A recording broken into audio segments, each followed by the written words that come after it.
পরিবারের সঙ্গে ঈদের আনন্দ ভাগাভাগি করছেন জাতীয় দলের তারকা ক্রিকেটার মুশফিকুর রহিম ও তাসকিন আহমেদ।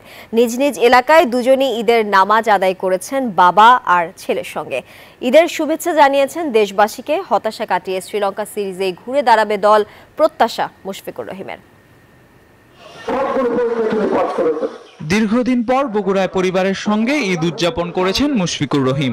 শনিবার সকালে বাবা মাহবুব হামিদ ও ছেলে শাহরুজ রহিম মায়ানের সঙ্গে ঈদের নামাজ আদায় করেন তিনি। নামাজ শেষে দেশবাসীকে ঈদের শুভেচ্ছা জানিয়েছেন জাতীয় দলের তারকা ক্রিকেটার ও সাবেক অধিনায়ক মুশফিকুর রহিম। বান্ডেল থাকলে প্রতি সেনমানিতে টাকা বাঁচবে। বিকাশ সেনমানি বান্ডেল কিনে জিতুন প্রতি লেনদেনে। সবাইকে ঈদুল আজহার ঈদ মোবারক জানাই।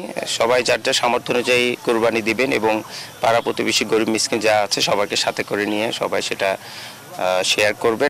সাম্প্রতিক আরব আমিরাতের বিপক্ষে সিরিজ হার আর সর্বশেষ পাকিস্তানের বিপক্ষে টি-20 সিরিজে হোয়াইট ওয়াশ, সব মিলিয়ে বাংলাদেশ দলের একের পর এক বাজে পারফরম্যান্সে হতাশ ক্রিকেট ভক্তরা। সামনেই শ্রীলঙ্কা সিরিজ, আর এই সিরিজে ঘুরে দাঁড়াবে দল, এমন প্রত্যাশা মুশফিকুর রহিমের। সামনে আমাদের বাংলাদেশ টিমের অনেক খেলা আছে এবং ইনশাআল্লাহ আশা করছি আমরা চেষ্টা করে যাচ্ছি ভালো কিছু করার।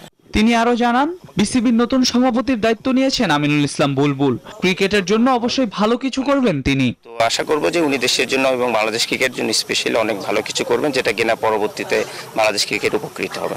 এদিকে সবাইকে ঈদের শুভেচ্ছা জানিয়েছেন জাতীয় দলের আরেক তারকা ক্রিকেটার তাসকিন আহমেদ।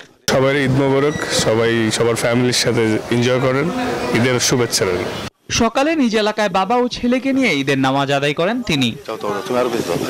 আল মাহমুদ ফাহিম, নিউজ 24।